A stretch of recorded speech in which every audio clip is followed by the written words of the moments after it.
Today is a very important day as far as the country called Kenya is concerned. It is Mashujaa Day, the day when we honor those who gave everything, and many of them even the ultimate sacrifice for a better Kenya. Now, of course, we have no contact with those who have left us, who have left this world. But on my show today, I will address all these great Kenyans to give them a heads up of what is really going on in the republic they gave too much for. People like Dedan Washuri Kimathi, J.M. Kariuki, Kenneth Matiba. Don't even mention Kungu Karumba, because I'll break down into tears. A man who decided that he was not going to get rich on the backs of long-suffering ordinary Kenyans. A very unique politician and a great Kenyan. So what would I tell them? In one word. That one word would be Kimeumana. Things are not the way they're supposed to be. Today's celebrations are being launched in Kericho County. Okay? The main celebrations are taking place about 100 kilometers away from Kapsabet, the place of birth of one of the really great sons of Kenya, Jean-Marie Serone. But I really doubt whether it's even going to be mentioned at this function. I'll be very surprised. Hakuendangi hivyo Kenya, unfortunately. In fact, many Kenyans believe the reason why these celebrations are being held in Kericho this year has to do with what happened last year during the Jamhuri Day celebrations, where the keynote speech by the president was being made to empty chairs. Therefore, to avoid such a situation, take it to the Rift Valley. And indeed it has worked. People started gathering for these celebrations at night. And by this morning, it was jam-packed. In fact, there was a stampede, very unfortunate, where some people got injured.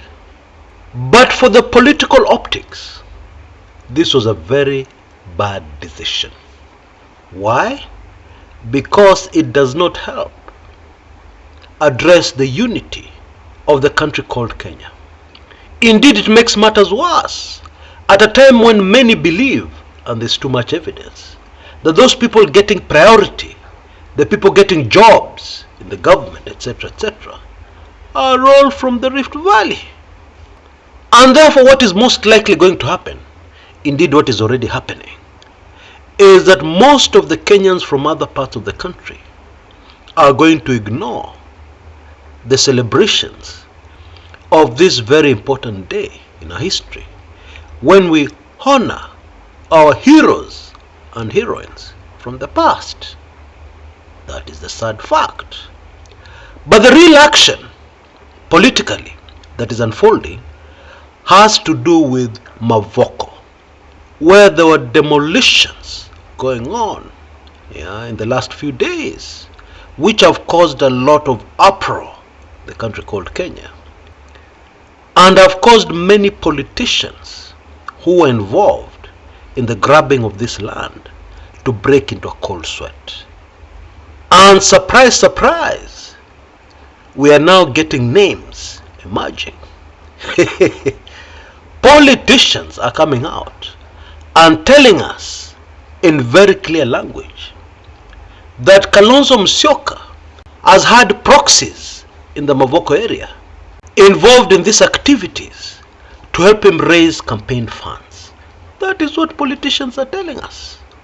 Indeed, there is hue and cry that Kalonzo Musyoka and Wavinya Ndeti, the current governor of Machakos, should come out and tell people what they know about the original grabbing of the Mavoko land.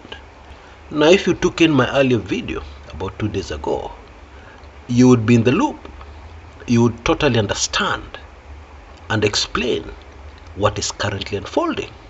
And if you doubted me, when I hazarded a prediction in that video, that actually what is going to happen here in the end is a total cleanup, exposure, because we're in the season of judgment, of what really happened and what has been happening, with politicians grabbing land and then forming land buying companies, and then from the whole exercise minting billions of shillings, at the expense of ordinary Kenyans who go to the land's office and are told that that title is clean of the land they're about to buy, and therefore because they trust their government and they trust the system, they go ahead and buy that land, only for what happened in Mavoko recently to unfold. Now I find it super fascinating that the name of Wavinya Ndeti keeps on cropping up, and I suggest that you also find it very fascinating, because there has to be a story here, and of course there is a story. But the big question now is, will the real culprits be brought to book? And especially the big fish, the huge stones which cannot be turned, have never been turned since the beginning of the nation called Kenya. Will those people most responsible for the Mavoko mess be made to pay? That is the huge question. Because if they're made to pay, of course we know they're going to be huge, colossal, political consequences and repercussions. And the Mavoko stench, that's all I can call it, is made even worse by statements which were made by William Ruto shortly before the chaos broke out. He is on record as having said that now that the Mavoko court case has been sorted out, land from the said area can be reclaimed, e.g. for the purposes of the export processing zone. Now I don't know if we all understand what that piece of information means, but let me spell it out. It means that the demolitions at Mavoko, despite what anybody would want to tell you, must have had the blessings of State House. Oh, yeah.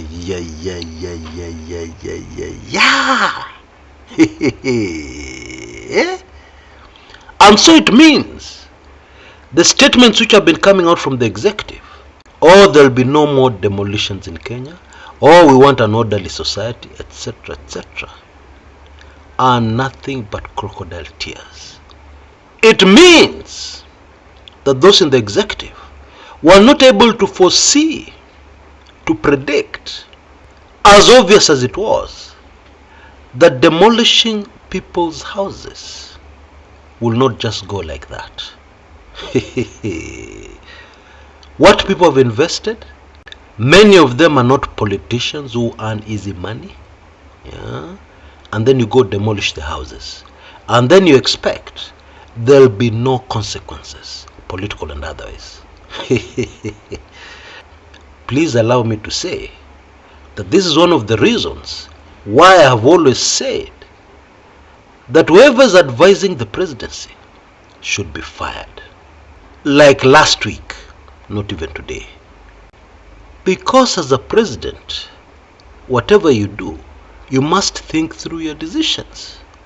When you make a decision, you must turn into a giraffe and look ahead and see what are the possible pitfalls, the possible trouble that will be caused by this decision you have made.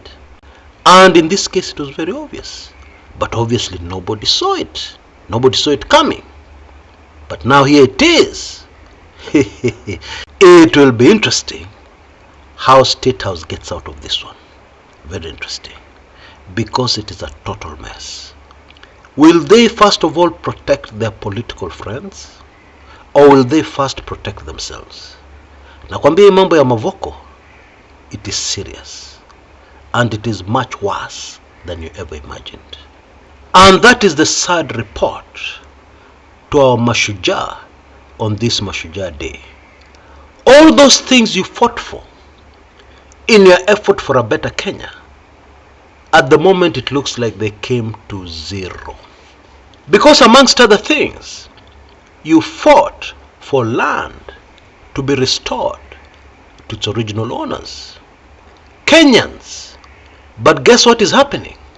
Land is reverting to the ruling class, to the political class, to the rich, while ordinary Kenyans have to face tragedies every day of losing everything through demolitions over land cases they should never have been involved in the first place, because deals were made by politicians. Alafu sasa wamewaruka when the truth has come out. That is the true state of affairs in our country on this Mashujaa Day. Kitabu ya Zakayo bado iko. You can see details on your screens right now. Very revealing audiobook. It's also in PDF format, so that those of us who are old school like myself can read it, yeah, and get the real meat of this devastating, eye-opening expose. Until next time, this is Chris Kumekucha.